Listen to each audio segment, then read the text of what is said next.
Welcome to the Intrazone, a show about the Microsoft 365 intelligent intranet. I'm Mark Cashman, here with my co-host, the guy that can drive 1,000 miles a day, Christopher McNulty.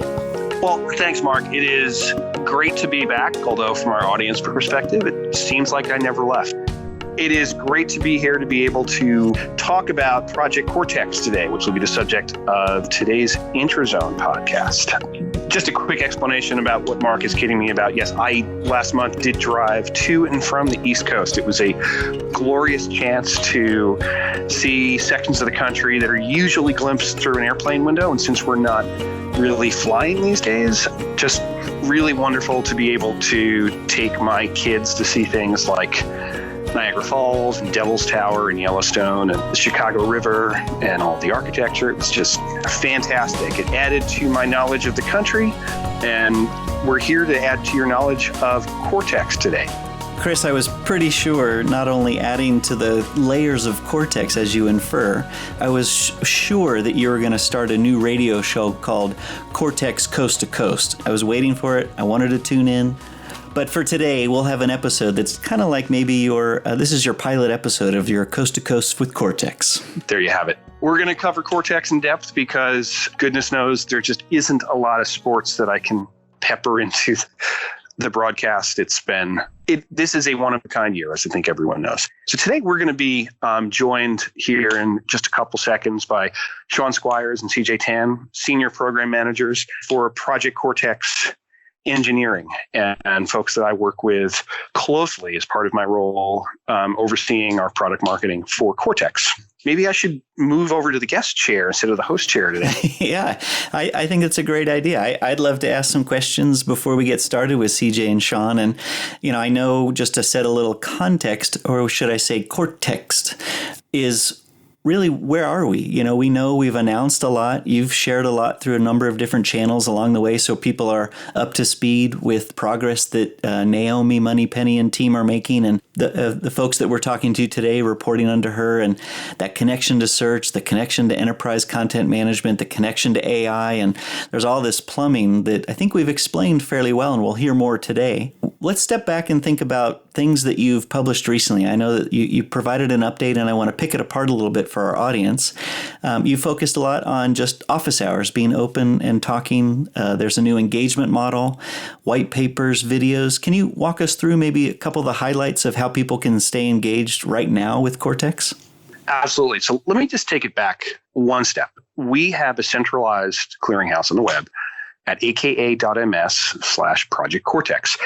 And that resource center pulls together everything that we have: white papers, videos, demos, what have you. And there's a form there where you can register to get more information. So Project Cortex, we originally announced in November 2019 at Ignite last year. And we want to make sure that we are, when we say sign up for more information, it kind of falls to us to provide more information. So we've built this engagement rhythm for our customers using things like newsletters and blog posts to make sure that we're continuously supplying information. And some of those are industry white papers from organizations like AIM, or new demos or partner case studies. One thing that we've found to be very helpful is our office hours series. One thing that we are been really fortunate to have kind of helping guide the formulation of Project Cortex is our private preview program. This started, April of 2019. We started working with a group of about 15 customers, and we've gradually expanded that program in several waves. And as we've done that, we've taken a much more formal approach to how we bring customers through a preview program. It's almost like a mini college course, except there's no exam at the end. But it's typically an 8 to 10 week structured program of business value and questions, and walking people through each of the different subsystems, whether it's taxonomy or topics or content capture. And so there's some rigor that comes to that. And we're able to, it's great to be able to bring customers along with that journey with live code. But Cortex is not yet in production.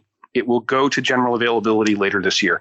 But we want to make sure that we are helping customers who aren't in preview have some of those experiences. So we launched back in March the Office Hours series. And about every 2 to 4 weeks, we have basically an open call with the product team for anyone who wants to join. And we pick a different topic for each session. Many of them are derived from the preview program. So those calls are all recorded. The decks are shared. We have open Q&A. The next one that we have coming up will be on July 22nd. That'll be a kind of recap of everything that we announced and shared at Microsoft Inspire.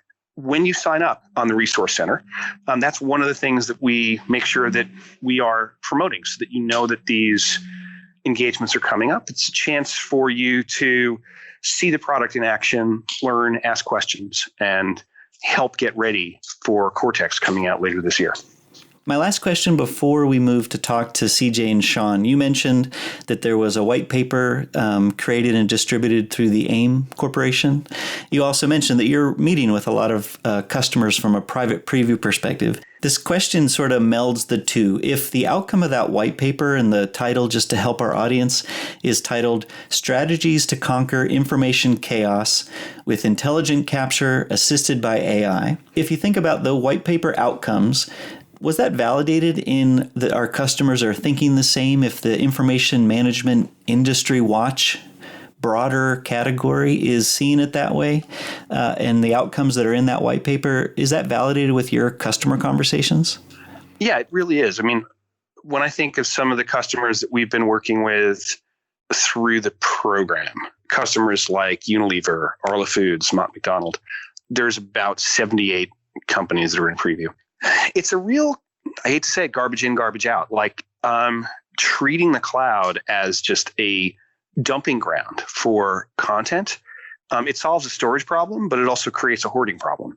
And being able to, metadata has been with us almost since the dawn of SharePoint. Certainly other systems have had content metadata before, but metadata is hard, right? Asking someone to essentially fill out a form every time they save or update a document is a challenge. And if there are 6 pieces of content that you really want to have to track your sales presentations, presentation date, who date, what products were discussed, customer name, all those sorts of things, it seems like it shouldn't be that hard, but it is to get people to fill those things out and maintain them consistently. And so whether it's something like a presentation or a contract or a purchase order, our customers are telling us, and the industry watch paper is really talking about, how can we get much smarter about using and weaving together tools like character recognition and AI to be able to read the document and pull out all of those tags so that you don't have to do it manually. And AI is really, a saving grace in this, because it has been around for a while that if I have an image and in the upper right-hand corner, there's a box, and we'll always have the customer's phone number in that box. Those are computing challenges that were solved years ago, and it's still important to do those sorts of things. But when I have a lot of variability in content, and since content is hugely a human-generated behavior, humans can be chaotic, messy, and unpredictable, and those, there's great creativity and dynamism in all of those behaviors, but as a result, you need to use a tool like AI to be able to add some consistency so that it doesn't matter how someone interacts with the content or even where they put it. We can use AI to kind of restore and groom some order into it. I like it. I think it's going to be a big tip of the hat to the future, but as everybody says, the future is now. When I heard you mention metadata, I couldn't help but cinematically in my head, I imagined that scene in 2001 Space Odyssey where the bone gets thrown up into the air and we do a direct cut to a space station. I can imagine somebody, a business person on premises, taking the word metadata and throwing it up, and all of a sudden we just cut to the cloud and there's Project Cortex. I think we're moving in cinematic history, but also I think the direction that the industry is going, I think the expectations of the customers, and then supporting that with the infrastructure and of course the services and the capabilities to bring forward, especially if it can be done more in an automated fashion, all the way through the life cycle of migrations, scanning, capturing, extractions, and obviously validating from a governance perspective, I think is by no means an easy task. But I think with Cortex and the need, it is something that I think will turn the corner. Can't wait for it to get out there. And I can't wait to hear from Sean and CJ to hear where they're at in this journey and supporting that end goal destination. So let's take a moment and hear from Sean Squires and CJ Tan.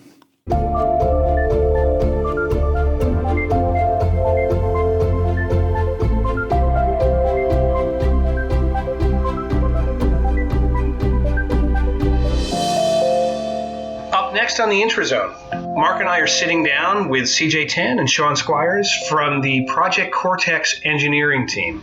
So CJ and Sean, welcome back to the Intrazone. Thanks, guys. Great to be here. Thanks, Chris. So I joined Microsoft, I guess almost a decade ago, after a stint at a Vancouver-based company that built CRM software. So since Pivotal, I joined Microsoft into the, what was at the time MSN, but the Bing Videos team now, and really started building tools for video editors to program the Bing site to really get some customized content in there. And it was actually, I bring that up because it was sort of the start of trying to combine intelligence with some human programming, which has also served me well in the work that I'm doing today as well. And then after that, I joined OneDrive and SharePoint, specifically on the OneDrive team, where I focused on the OneDrive photo capturing scenarios, which then led me to SharePoint, where I basically started doing a lot of the photo processing and intelligence around photos for SharePoint, and introduced the file card, which was the reason why I was here the last time on Intrazone. Very nice. It sounds like maybe we should call you AI Tan instead of CJ Tan. Sean, we know you are also an intelligent being, but for those that don't know you yet, can you give us a sense of your background and what you do at Microsoft? Yeah, thanks, Mark. So like CJ, I have been here for a long time. So a veteran of Microsoft, in addition to being a veteran of the show, having made my way to Microsoft actually through various other careers. I used to cook, I used to administrate databases, I used to build websites, but then really got into the software bug and worked at a couple of startups before I found myself at Microsoft. And most of my career here has actually been working on SharePoint in one capacity or another, either directly on the product team, working mostly on sites, specifically team sites. As many of you know, I worked a lot on the modern site creation, site designs, and a lot of the work related to those areas, but also have done time internally working in MSIT as well, helping to really amplify and use SharePoint internally and building custom solutions and things like that to help us leverage the product and evolve the product. And so a lot of that served me well when the opportunity to work on Project Cortex came up. Terrific. For both of you, when did you first hear about this initiative, and how was it described to you the first time you were voluntold that you would be working on this? I like that, voluntold. Well, it was an after-hours backroom meeting, Chris. For myself, it was an opportunity to really work on, most of my time working on SharePoint has been in the content management area specifically. And so the opportunity to come back to that really after working on sites, to work on it, SharePoint already does so much in content management, but there's so many things we don't do, in some of the more transactional content and other content services space. And so really that's how we were starting to think about what would evolve into eventually Project Cortex, is just how could we start to expand on the product to really go after some of those other content services areas. CJ, you similar, yeah? Yeah, I think it was very similar because at the time I was doing, like I mentioned, the work on the file card and working on really trying to understand what kind of intelligent activeness we could incorporate into SharePoint experiences, and thinking through what other ways that we could organize information so that we could make things more actionable, like for example, through the card or through even just some of the news publishing items. So I think that this idea was introduced to me as it felt like it was very close to some of the work that I was already doing. And then I remember going through some of the pitch decks that came up for this and that area around just accelerating some of the content management services that already exist being described that way. It was really interesting. I remember some of the work, CJ, that you were doing. I think it was for Ignite a couple of years ago with the pink cupcake detector. Yes, yes, exactly. For the audience, that was a demo that we used at Ignite several years ago about uploading captured images and how you could use Power Automate to integrate custom Azure-based object recognition to be able to look for baked goods. We know our audience likes tasty treats, so that was a really fun one. Yeah. That was sort of the start of trying to think beyond what we could do with photos, what we could do with capture, and really get to that actionable state, right? Like, so to create that, we're doing more work for you on your behalf, and it's doing a good job doing it. I think that was really the start of thinking that as well. You guys reminded me of another tasty treat, which we haven't given a mention to yet, is metadata. One of the compelling pieces of as we were thinking about what would eventually become Cortex, was a cornerstone of really looking at the managed metadata service, which came into SharePoint in the 2010 release, but hasn't seen a lot of love in recent years. And it's such a powerful capability in the product, and really lends itself nicely to a lot of the work here, where metadata is powerful, but it requires a lot of work. And if there's things that you can do to leverage AI to really automate using and applying content classification and the application of metadata to drive business process and discovering all these things, that is fantastic. And so that was very cool that we were starting to think about ways that we could go after that. On the broader scope of the Project Cortex team, just in a simple phrase before we really start to talk about some of the recent announcements at Build, how would you describe in a simple phrase what your role is on the Project Cortex team? CJ, we'll start with you. Oh, I look at myself as guiding the solutions for trying to solve really classic knowledge management problems. Things around finding content, learning about new things, and connecting people and content together. Nice. And Sean, we'll go up to the next floor in the elevator, and you've got 10 seconds. Okay, so +1 to that. I think really while CJ's focusing on helping people understand the knowledge that they have and the content in the system, I'm really around, how can we understand, as content is either coming into the system or existing content, how we can automatically tag it, how we can automatically classify it. And that tagging could be just extracting information from that content to, like I said, really help drive discovery and retrieval of that content, to drive business process, and even to drive governance. So my role is really around designing and shepherding those solutions. Gotcha. So I think many, many times over time, your team and certainly the product is getting more to that truth of being a discovery engine, a knowledge sharing engine, and having that be driven by people insights, but taking that burden off of them. Chris, I want to see if you wouldn't mind framing for us. We just had Microsoft Build event, and I know there were a number of new Project Cortex announcements or some focus on some new areas of innovation. If you would frame what we talked about at Build, and then I think CJ and Sean can provide more details as well. Absolutely. So it was great to be able to connect with so many of our developers and community online through Build.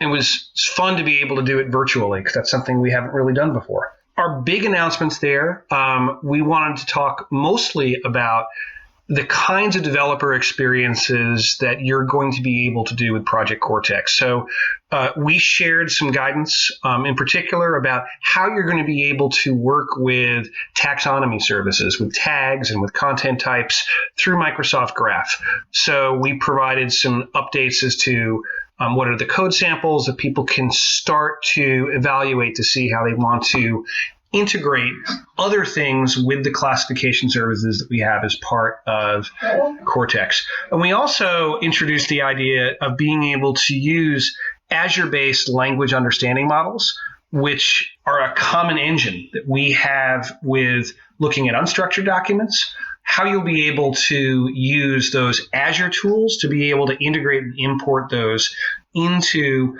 Cortex-based document understanding models, as well as talking about where we are with customers. At this point, We have over 75 customers who have engaged with us through our private preview program. So it's a huge expansion of where we were 6 months ago, and it's really encouraging as we look to get ready for general availability later this year. Nice. It sounds like a full plate, and I really do like the way that both you and the team have been sharing the news over time. It's a pretty broad space when a customer in the future is using Project Cortex, obviously to support knowledge and insights discovery and really up-level the way that people discover and work with information. It's important, I think, to highlight the different personas, different ways that people interact with something as simple as a topic card, or to the complexities of the way that developers can take advantage of it. Maybe just to dive a little bit deeper, starting with Sean, you mentioned metadata and certainly the service behind it. Can you share a little bit more around the MMS service and classification specific to the new work in Project Cortex and maybe land a scenario or two? Yeah, happy to. Thanks, Mark. As I mentioned, and Chris has mentioned, we've made quite an investment in the managed metadata service in the past, but really a lot of work in this past year to modernize that experience, but also to evolve it. So for those of you who are familiar and probably use the service, it involves both taxonomies where you can have controlled sets of values and use those for consistent tagging of content stored in SharePoint and OneDrive, but also content types, a way of organizing your content around things like contracts or, specifications or legal documents or, whatever. And with some consistent schema, really where Cortex comes in is it turns a lot of that into intelligence. You can build models that leverage the managed metadata service on the back end so that you can actually train a model to automatically classify and extract information from files that get uploaded to document libraries. And whether those document libraries are very unstructured, like Word documents or PDFs, or they're actual more structured, like forms and invoices and things like that, we can treat them similarly to both do that classification as well as that extraction of metadata. And what's so powerful about that is now you have two benefits. You're automatically extracting stuff, but consistently.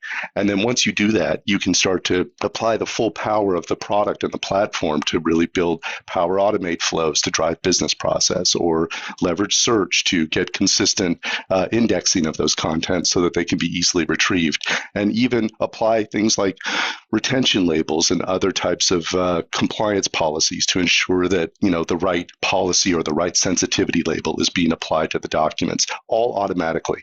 That's the power. So, Sean, let me just ask you on behalf of some of our listeners who may not be as deeply enmeshed in taxonomy as you and I have been for years. One thing I know people look at that and say, well, that sounds a lot like a choice list. So why wouldn't I just use a lot of choice lists all around my document libraries? What is this taxonomy thing that you're talking about? Well, you can use choice lists. We certainly don't want to prevent you from using those. But the problem with choice lists is really they're very scoped. Choice lists can only be applied, either at a list or library level or maybe a site level. But imagine being able to use something that is available to every library, every site within your tenant. Now you have that consistency and that application of those list values, those column values for any of the content wherever it might reside in your environment. One of the examples I use is like if you had a list of office locations, right? And you add a new office location, you don't want to have to go to 1,000 different places to update that. That's right. Yeah, for sure. I mean, imagine it's not just for that consistency across your environment, but as you mentioned, Chris, the ability to managing this stuff even after it's been uploaded and indexed is equally important. And so, yes, being able to update, make a change in one location and have it affect that change across your environment and content, that's super valuable. CJ, you had mentioned earlier an area of your focus certainly is around knowledge and making that more of a front and center experience for our users or our employees of many customers with their own content and interactions with their own people. How do you think about that in what you're building and soon to be promoting in product to gather that knowledge and maybe the curation side of it? I think the curation side of it is actually a really important aspect of how we think about knowledge. Sure, the AI is there to help look for these topics and bring things together, but it's the human curation that really adds to the knowledge and also gives people an easy way to contribute to knowledge without necessarily needing to find specific places or documents to update. I think that's really the key, is that what we're trying to do here is make it so that while you're working, the content or the knowledge or the information that you are trying to convey is done where you normally work, and we're using the topic as a way to pull that to places where other people may be working. So you don't have to think about how you're sharing in your information or whether or not people are going to be able to find it. We're basically going to help you do that with taking those curated items and putting them as part of the topic itself. I think curation is an interesting topic because one thing I've found is that there are customers who love the idea of AI doing everything for them, and there are customers who hate the idea, and there are some who are sort of at the trust but verify level. What do you see as kind of the best interplay between human-led expertise and AI-led development? I think that it's a combination of both. The AI is there, and we're trying to build trust around the AI itself. But my point of view is that because we're building something for the enterprise, for the organization, that the people that are working in the organization do feel responsible for how that information is shared and want to get the right information out there.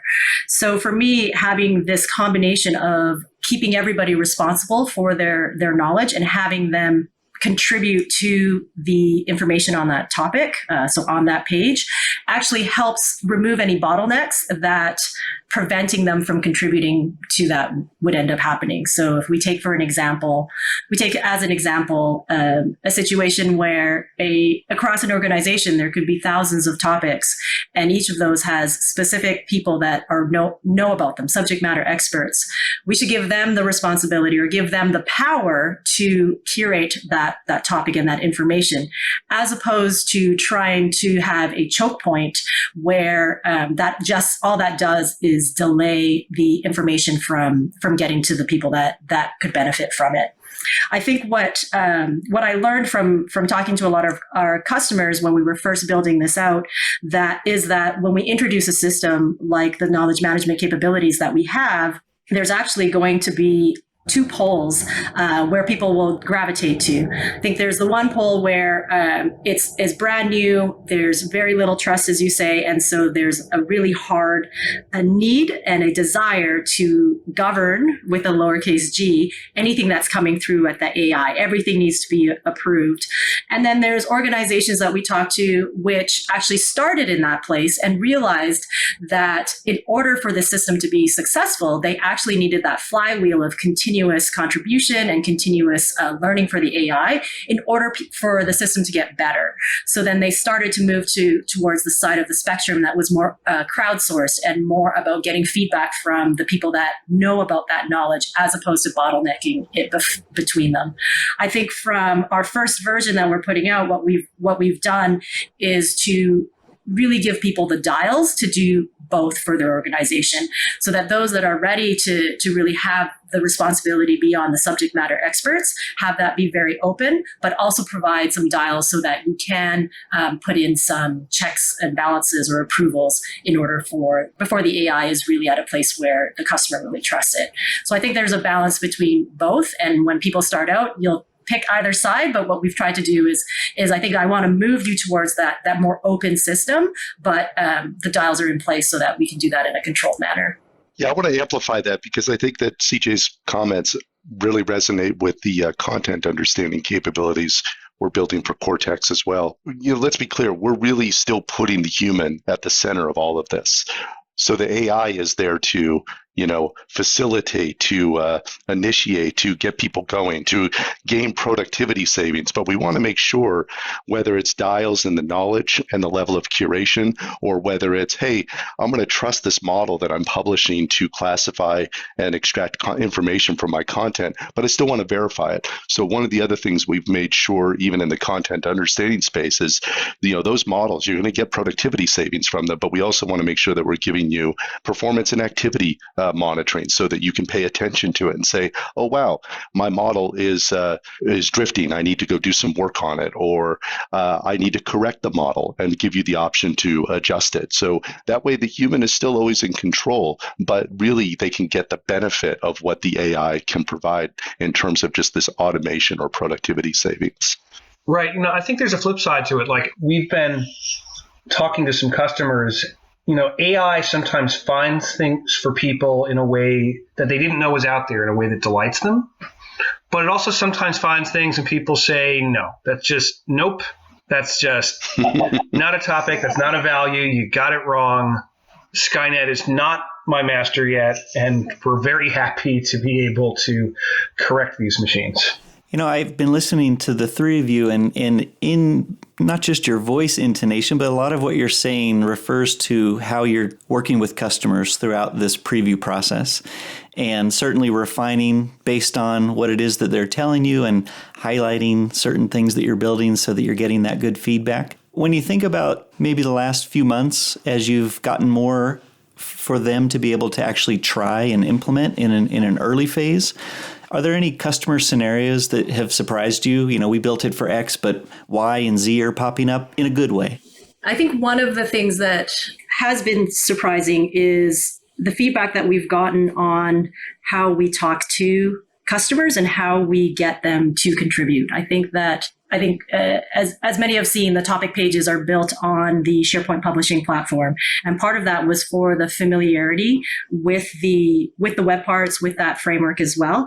But as we bring it and try to bring it towards making it more available for everybody to use in an organization, even for those that have not been exposed to as much of the SharePoint web parts, I think getting the feedback around trying to keep that same flow, but also trying to do more around making it lightweight. So some of our design decisions around trying to make things a lot more lightweight, we got mixed feedback about. But at the same time, it brings I think me back to just thinking that in general, anything that we do now with the publishing platform about making it easier will actually move the whole platform forward as far as publishing. So I guess I think the pushback around keeping things lightweight was actually a positive thing around how I think about getting that feedback from users, how to make that easier. And that will help direct our thinking as we go forward.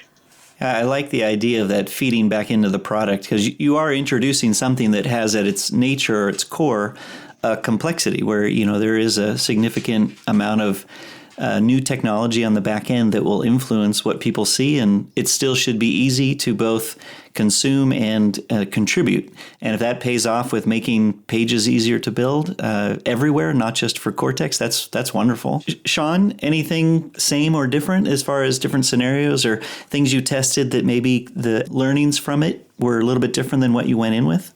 Yeah, it actually reinforces what CJ just shared. It's really feedback and trust. I think I was surprised to find how excited people were about what we were building. And they really they saw the value of it, and they had scenarios, and all of a sudden they were like, wow, I could use this to do this. I could use this to, automate the ingestion of these documents, or to pull information out of these contracts, or to just make these things easier to find because they're going in 10 different places in my environment. So really what surprised me was people were really pushing our preview customers who have been just fantastic in this journey with us, really giving us very frank feedback, giving us good scenarios, asking lots of good questions to really push us to build a good product, but more importantly, to build a usable product by a wider audience. I think what surprised me was that democratization. They're like, I don't want two people building models. I want you guys to give me the ability for everyone to build models, for my subject matter experts to go in there and build the models they need because they know their content and they can best build those things. And so one of the things that's really evolved in the product for us, certainly since Ignite, is we're already working with some very powerful tech, the ability to use really advanced machine learning techniques to build models with a very small sample set. And what we have really made progress on since Ignite is making that experience a lot more intuitive, a lot easier to understand, so that a lot of people can go in there. And my goal is in the future, everybody can build models that they need to classify and extract information. So that's been the best thing lesson I've learned from the customers, and they're pushing me and the feature crew to make sure we deliver that. Yeah, it's something the audience may not realize, but we've had a number of waves of, as we call them, customers come through preview at least once a week, if not twice a week. The product team, sometimes the product marketing team, is sitting down with these customers to kind of walk through these different subsystems and answer questions and get feedback. And there are some consistent themes. And we've taken some of the learnings there and we share them actually out publicly on a parallel path called our Project Cortex office hours, which CJ and Sean have both presented at in recent weeks. But it's always, I find it tremendously energizing when we get a new set of questions that comes back from customers. And sometimes something we need to teach them. And sometimes they've come up with a scenario that we haven't thought through. And we're like, that's something we probably want to build into the product. That sounds like a great idea. It's, I think, what's exciting about working on new technologies here, for me, at least. Yeah, absolutely. There was some great feedback that has come from, we have such a great set of invested customers who have put their entire business and their content into our platform. So many of the scenarios, one of the great questions was, how do I use this stuff on all of my existing content? I mean, we even have this problem here at Microsoft. We have teams that have put content into our internal SharePoint environment, but then to tag it consistently, for example, or to classify it with the right content type, a lot of teams haven't done that. And so one of the questions that we got that really actually drove us to accelerate the development of a particular feature was the ability to take a model that you've applied to a library and run that model on existing content rather than like new content going forward. So you can kind of retroactively go and process information based on this new automated model that you've built. That was something we didn't think we were going to be able to do or need to do until later this year. But based on customer feedback, like how do I leverage what you guys are providing me now with my existing investments? That has been a fantastic driver and one that allowed us to really forced us to pivot and reprioritize some of the work we were doing so that we can give people that experience now with V1. Yeah, and I think I can add to that as well as around the AI that we've been working on as far as topic detection, talking with the customer group.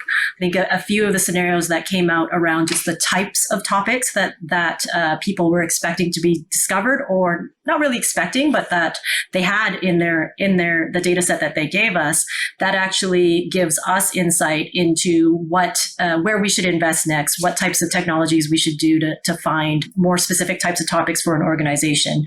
As you're aware, we're starting broad with looking at projects initially, but we're also working on different types of topics. And so having that conversation and getting these scenarios that are things around process or product or customer really helps inform our roadmap as well in the types of AI that we develop to help organize the content that customers have given us. I think the mindful approach that you're taking to the innovation, obviously with the open ear to know what our customers are already trying or we are hoping that they will try. I think the approach that you're taking, and certainly congratulations to the milestone of where you're at in preview. CJ and Sean, we want to thank you for coming on the IntraZone, sharing where you're at. We hope to talk to you again as a recurring, not just a returning guest on the IntraZone, but as a recurring guest on the IntraZone to hear more about Cortex and other things in the future. But again, thank you for your time today and the work that you're doing. Oh, thanks for having me. Our pleasure. Yeah, it's our pleasure. Yeah, thanks for having us. It was a lot of fun.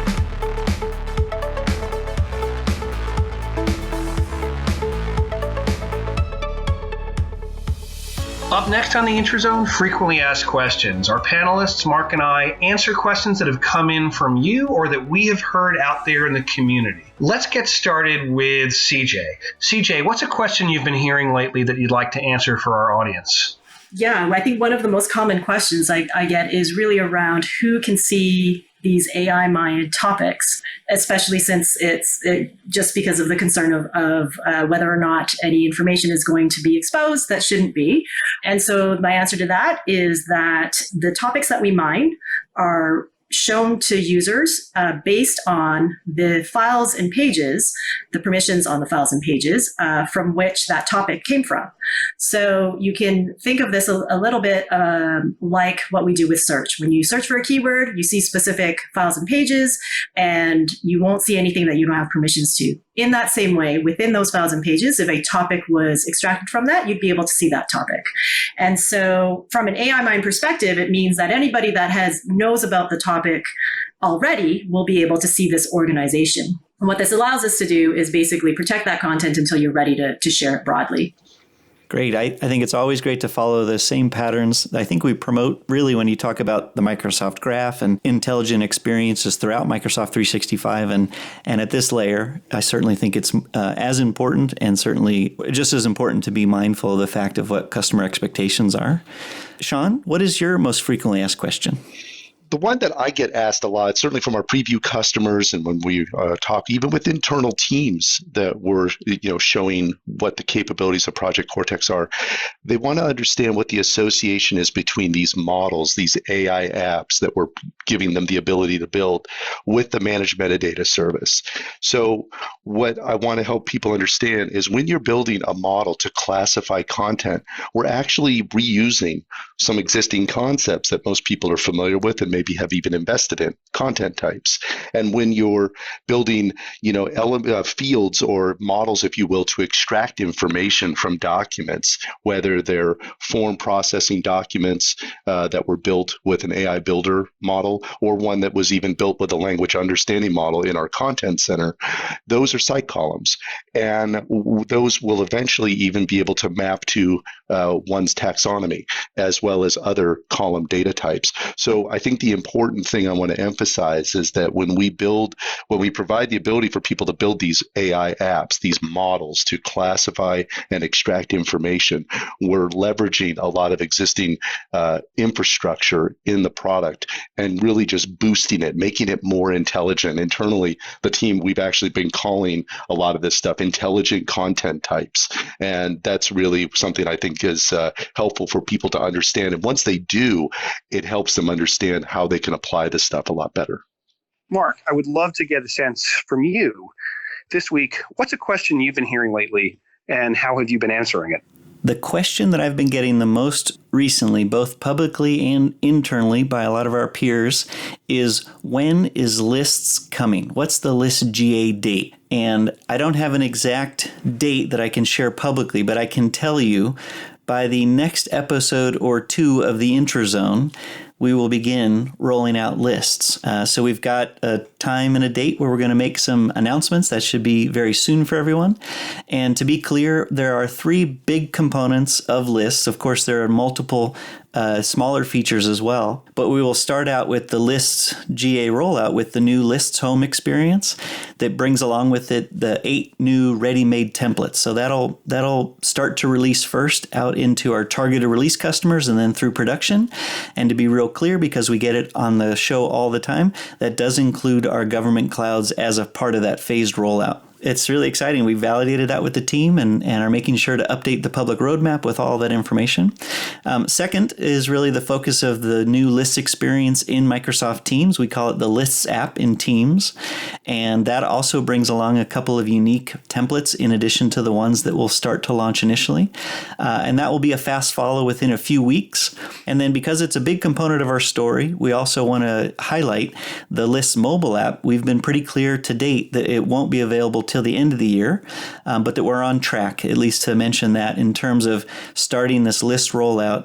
Mobile is a big part of our story in the end game, and it'll have a couple of months delta in terms of the availability. So lots of excitement, certainly right around the corner. We will make it loud and obnoxious maybe to some that lists are available, and you'll see lots of new material and lots of new documentation. And of course, we want you to get your hands on it and start letting us know. So long-winded answer, but hopefully a lot of details that helps answer when are lists coming. Short answer, soon. Long answer, rewind, listen again.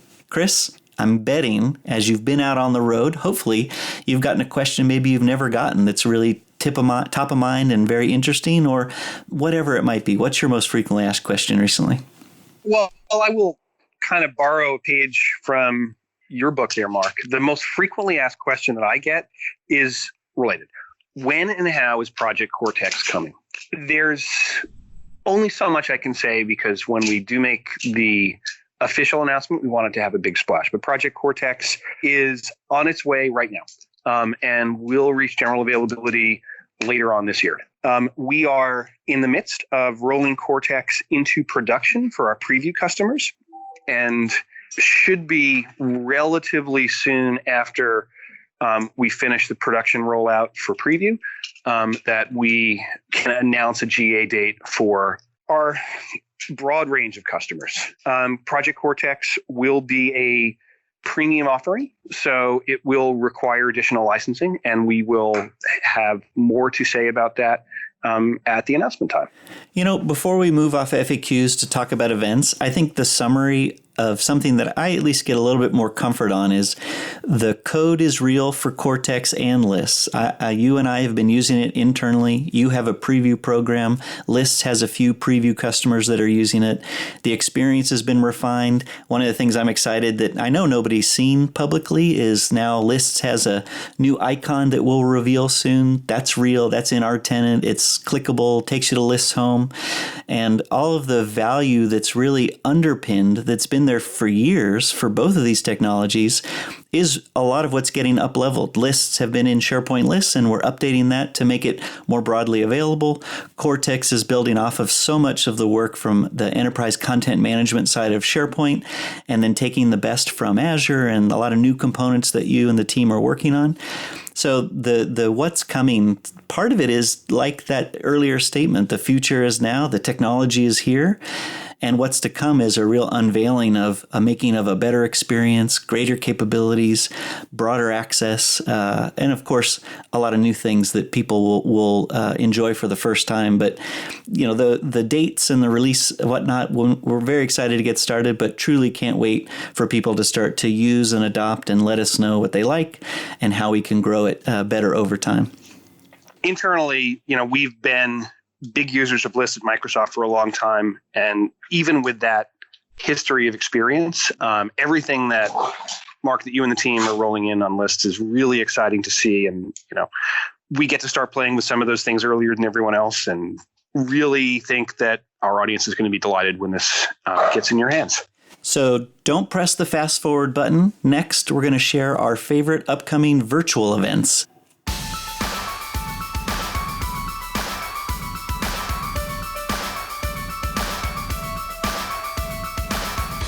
Coming up next week, in fact, Microsoft Inspire. Inspire historically has been a place where our entire partner community gathers. And it is still an event for the partner community, but because we are moving it virtual this year, it is open to everyone, free of charge. So that is kicking off July 21st to 22nd. Hundreds of sessions, both from a market and product perspective. You can learn more at inspire.microsoft.com.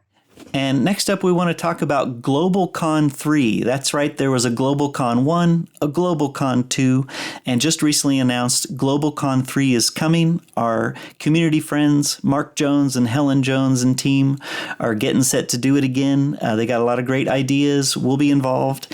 And just want to let you know that we'll have a link in the show notes so you can go and get notified about all the things that are coming.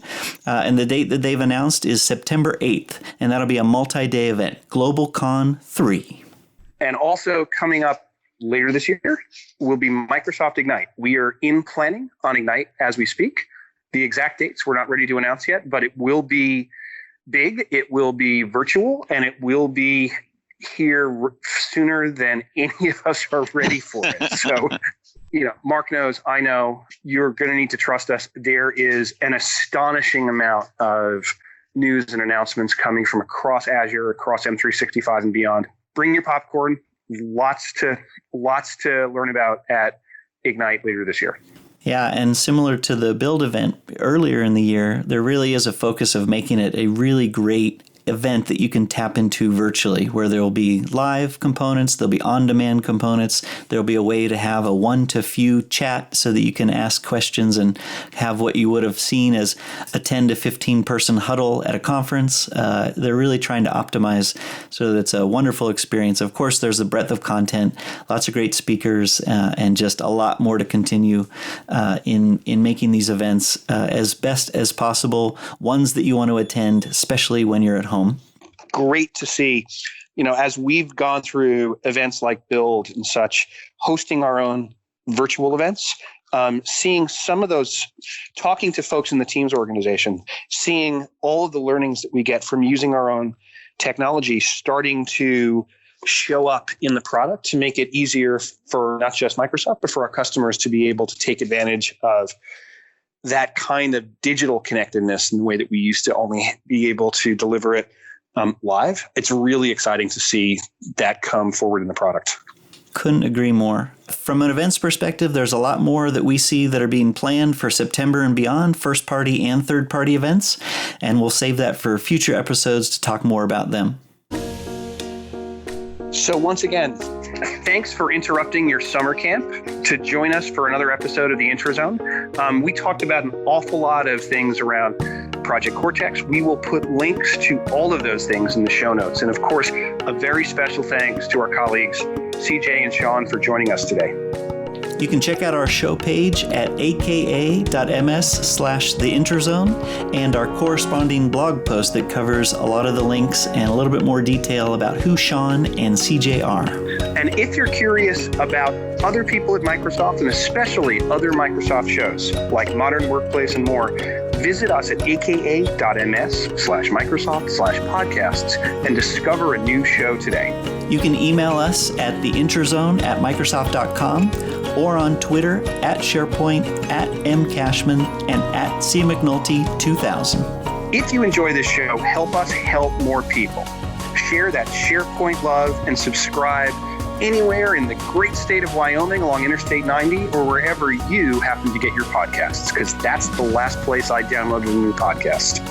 Nice. Whether you're driving for thousands and thousands of miles or you're just getting your steps in around your neighborhood, we are your hosts, Mark Cashman and Chris McNulty, and you've been listening to The IntraZone, a show about the Microsoft Prefrontal Project Cortex 365.